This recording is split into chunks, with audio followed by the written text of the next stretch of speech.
Welcome back to the Thane Hines Potential Difference YouTube channel. This would be answering question number 2. And question number 2 pertains to why doesn't he take the coil away from the rotor, or why don't you take the rotor off? Why don't you disconnect the generator from the prime mover and tell us how much energy does it take to run the motor without the generator connected? So the RegenX generator, the claim for the RegenX generator is that it operates at infinite efficiency. That means that it requires zero mechanical input power to be supplied to the drive shaft when the generator is placed on load. It does not mean that mechanical input power is not required in order to bring the generator up to its no load speed. So here we have two permanent magnet motors. Both of them can operate as generators, and depending on the size of the generator, a certain amount of mechanical input power is required to bring the system up to speed. And with this one here, a lot of mechanical input power is required to bring it up to speed. But what these two generators will not do when they are placed on load is they will not generate electricity without a mechanical input power increase.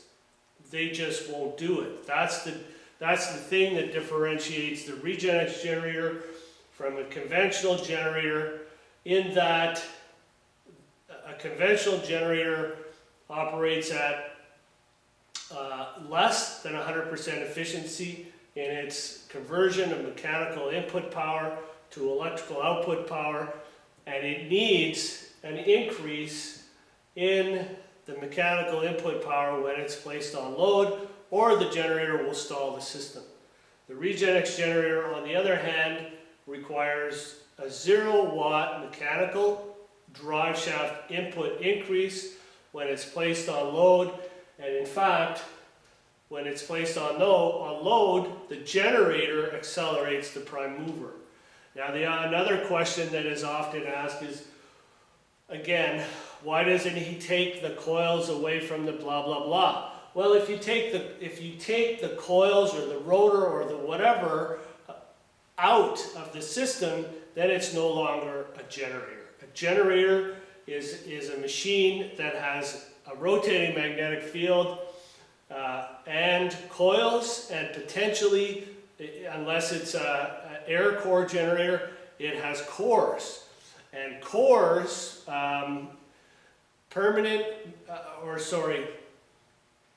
generator coils have hysteresis and they have eddy currents, and both of these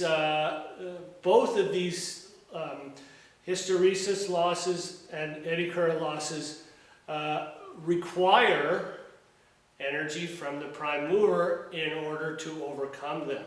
The RegenX generator doesn't claim that it operates in the absence of hysteresis losses or eddy current losses.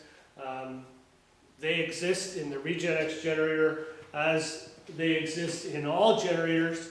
The only difference is that when the generator is placed on load, zero mechanical input power is required when the RegenX generator is generating electricity.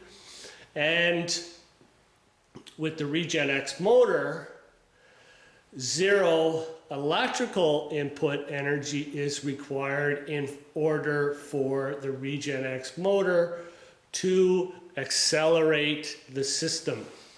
Again, these electric motors if you brought them up to 3,500 RPM, you will never get them to cause the system to accelerate by not putting electric energy into the motor.